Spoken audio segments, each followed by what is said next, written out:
வணக்கம் மக்களே. Group 4 counselling first day வெற்றிகரமாக நடந்து முடிஞ்சிச்சு. குரூப் 4 அதாவது டிஎன்பிஎஸ்சி அவங்களோட வெப்சைட்லேயே டே 1 டே 2 அந்த டேவோட எண்ணில் எவ்வளோ வேக்கண்ட் இருந்துச்சு, அதில் எவ்வளோ வேக்கண்ட் ஃபில் ஆச்சு, இன்னும் எவ்வளோ வேக்கண்டாக இருக்குது அவைலபிள் அப்படின்னு சொல்லி அவங்களே அப்டேட் பண்ணிடுவாங்க. ஸோ அந்த பிடிஎஃப் தான் இது. Vacancy position at the end of the day 1 counselling. இதை நம்ம ஒரு ஓரலாக பார்க்கலாம். ஃபஸ்ட்டு விஏஓ பார்த்திங்கன்னா மொத்தம் 129 போஸ்ட்டு ஃபில் ஆகிருக்கு. இன்னும் வேக்கண்ட் 273 இருக்குது. அதே மாதிரி ஜூனியர் அசிஸ்டன்ட் பார்த்திங்கன்னா ஜூனியர் அசிஸ்டன்ட் 257 போஸ்ட்டு ஃபில் ஆகிருக்கு. 3644 போஸ்ட் இன்னும் மிச்சம் இருக்குது. ஜூனியர் இன்ஸ்பெக்டர் கோஆப்ரேட்டிவ் இது டிமாண்ட் உள்ள போஸ்ட்டுன்னு நம்ம ஆல்ரெடி சொல்லியிருக்கோம். 11 ஃபில் ஆகிருக்கு. 6 வேக்கண்ட் இருக்குது. மீதி எதுவுமே ஃபில் ஆகலை. ஒட்டு மொத்தமாக இன்றைக்கி எவ்வளோ போஸ்ட்டு ஃபில் ஆகிருக்கு அப்படின்னு பார்த்தீங்கன்னா 397 போஸ்ட்டு ஃபில் ஆகிருக்கு. ஓகேங்களா, இன்னும் மீதி உள்ளது வேக்கண்ட் இருக்குது. இன்னொரு பிடிஎஃப்பும் விட்டுருப்பாங்க. அதில் என்ன இருக்குன்னா டிபார்ட்மெண்ட் வைஸ், அதாவது இன்னும் டிபார்ட்மெண்ட் வைஸ் எது எதில் வேக்கண்ட் இருக்குது அப்படின்னு சொல்லிட்டு அந்த வீடியோவை நீங்கள் ஓப்பன் பண்ணி, அதாவது அந்த பிடிஎஃப் நீங்கள் ஓப்பன் பண்ணி அதில் பார்த்துக்கலாம் உங்களுக்கு என்ன டிபார்ட்மெண்ட் தேவையோ அதில் வேக்கண்ட் இருக்கா இல்லையான்னு. இதுலேயுமே நீங்கள் என்ன பார்த்துக்கலான்னா உங்கள் கம்யூனல் வைஸ் உங்கள் கம்யூனிட்டியில் வேக்கண்ட் இருக்கா அப்படின்னு சொல்லி பார்த்துக்கலாம்.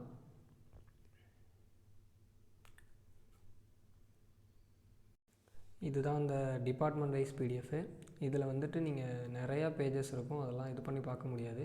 உங்களுக்கு ஏதாவது வேணும்னு நீங்கள் தேவைப்பட்டிங்கன்னா உங்களுக்கு என்ன டிபார்ட்மெண்ட் வேணுமோ அதை நீங்கள் சர்ச் பண்ணிக்கலாம்.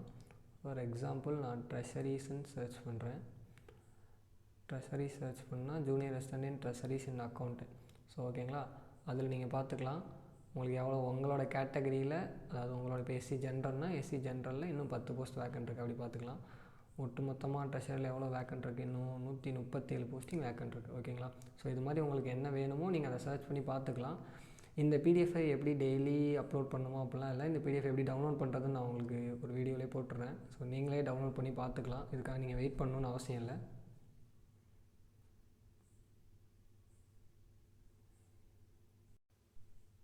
அந்த பிடிஎஃபை டவுன்லோட் பண்ணுறதுக்கு ஃபஸ்ட்டு உங்களோட ப்ரௌசர் க்ரோம் இல்லை கூகுள் ஏதாவது ஒன்று இருக்கும், அதை ஓப்பன் பண்ணிக்கோங்க. அதில் டிஎன்பிஎஸ்சின்னு சர்ச் பண்ணி டிஎன்பிஎஸ்சி வெப்சைட்டில் போக போகிறீங்க.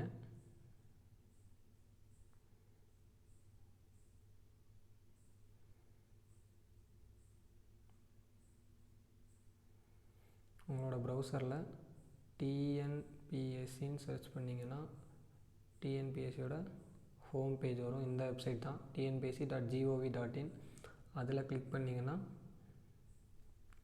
அதுக்குள்ளே பார்த்தீங்கன்னா ஃபஸ்ட் எடுத்தோன்னே கீழே கவுன்சிலிங்னு ஒரு ஆப்ஷன் இருக்கும். கவுன்சிலிங் செக்ஷன் ஒரு ஆப்ஷன் இருக்குது, அதை கிளிக் பண்ணுறீங்க. அதை கிளிக் பண்ணிங்கன்னா கீழே first group 4 combined civil service examination 4 அதில் லாஸ்ட்டாக இங்கே இருக்குங்களா 22(1) இங்கே இருக்குங்களா, அதை டச் பண்ணணும். அதை ஜஸ்ட்டு டச் பண்ணால் அது அடுத்த பேஜுக்குள்ளே போகும். அதுக்குள்ளே பார்த்தீங்கன்னா இங்கே இருக்குங்களா communal wise vacancies at end of day 1. இது மாதிரி ஒரு நாளும் ஈவினிங் முடிஞ்சதுக்கப்புறம் அப்டேட் பண்ணுவாங்க. இதை ஜஸ்ட்டு கிளிக் பண்ணிங்கன்னா அது டவுன்லோட் ஆகிடும். அதே மாதிரி இதை ஜஸ்ட்டு கிளிக் பண்ணிங்கன்னா அடுத்த பிடிஎஃப் டவுன்லோட் ஆகிடும். அவ்வளோதான். என்னால் வெப்சைட்டில் போய் பார்க்க முடியாது அப்படின்னு நினச்சிங்கன்னா டெலகிராம்லேயே டிஎன்பிஎஸ்சி இந்த பிடிஎஃப் அப்லோட் பண்ணிடுவாங்க. ஸோ அது டெலகிராம்லேயே நீங்கள் பார்த்துக்கலாம். டெலகிராம் ஆப்பை ஓப்பன் பண்ணி டெலகிராம் ஆப்பில் டிஎன்பிஎஸ்சி இங்கே இருக்குங்களா, டிஎன்பிஎஸ்சி இருக்கா, டிஎன்பிஎஸ்சியோட வெப்சைட் இது, டிஎன்பிஎஸ்சியோட டெலகிராம் பேஜ். அதை கிளிக் பண்ணிங்கன்னா அதில் கடைசியாக அப்டேட் பண்ணியிருக்காங்க பார்த்தீங்களா, ஒருங்கிணைந்த குடிமைப் பணிகள் தேர்வு கடைசியாக நிரப்பப்படாத காலி இனப்பணங்கள் விவரம். ஓகேங்களா, இதில் இது ஒரு பிடிஎஃப்.